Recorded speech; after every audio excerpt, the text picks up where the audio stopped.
بسم اللہ الرحمن الرحیم۔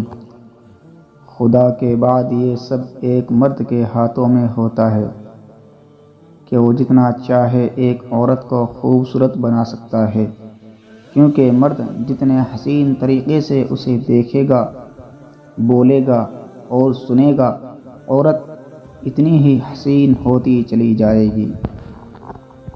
خلوص اور عزت بہت نایاب تحفے ہیں، اس لیے ہر کسی سے ان کی امید نہ رکھو، کیونکہ بہت کم لوگ دل کے امیر ہوتے ہیں۔ حسین ہونا عورت کا عمر سے کوئی تعلق نہیں ہوتا، وہ عمر کے کسی بھی حصے میں حسین رہتی ہے۔ بیوی اپنے مسائل جب شوہر کو بتاتی ہے تو اس کا یہ مطلب نہیں ہوتا کہ وہ شکایت کر رہی ہے، بلکہ وہ آپ پر اعتماد کرتی ہے۔ من پسند شخص کی توجہ، محبت، احساس سب کی ضرورت ہوتی ہے، اور اس میں ذرا سی بھی کمی برداشت نہیں کی جا سکتی۔ مرد پڑھا لکھا ہو کر بھی ان پڑھ عورت کو قبول کر لیتا ہے، لیکن اگر عورت 2 لفظ زیادہ پڑھ جائے تو اس کو اپنے معیار کا شوہر چاہیے۔ جس طرح استری کرنے سے کپڑوں میں جان آتی ہے، بالکل اسی طرح سب کے سامنے عزت دینے سے بیوی میں بھی جان آ جاتی ہے۔ عورت خود کو خاص کرنے کے چکر میں بار بار ناراض ہو کر عام ہو جاتی ہے، اور مرد ایسی عورتوں سے بیزار ہو جاتا ہے۔ ہاتھ پکڑنے اور تھامنے میں بہت فرق ہوتا ہے۔ پکڑنے والے کی گرفت کتنی ہی مضبوط کیوں نہ ہو، وہ قیمتی ہوتی ہے، جبکہ تھامنے والے ہاتھ تاحیات ہوتے ہیں۔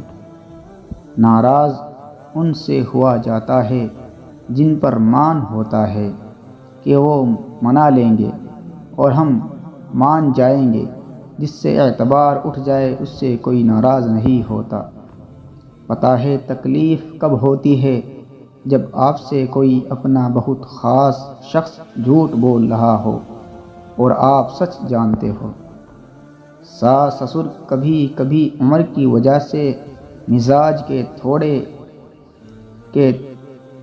تھوڑے سخت ہو جاتے ہیں۔ ان کی یہ باتیں سوچ کر برداشت کر لیا جا کرے کہ آپ کے شوہر کے جنت ہے۔ عورت بری ہو یا اچھی، عقل مند ہو یا بیوقوف، آبو صرف محبت اور عزت ہی آتی ہے۔ عورت ہمیشہ ایسے مرد کی دیوانی ہوتی ہے جسے زبان کا صحیح استعمال آتا ہے۔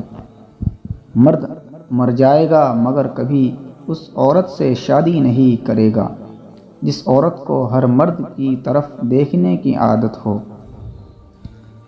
محبت کرنے والوں کی کوئی عزت نفس نہیں ہوتی، انہیں جھکنا بھی پڑتا ہے، گرنا بھی پڑتا ہے، ترسنا بھی پڑتا ہے۔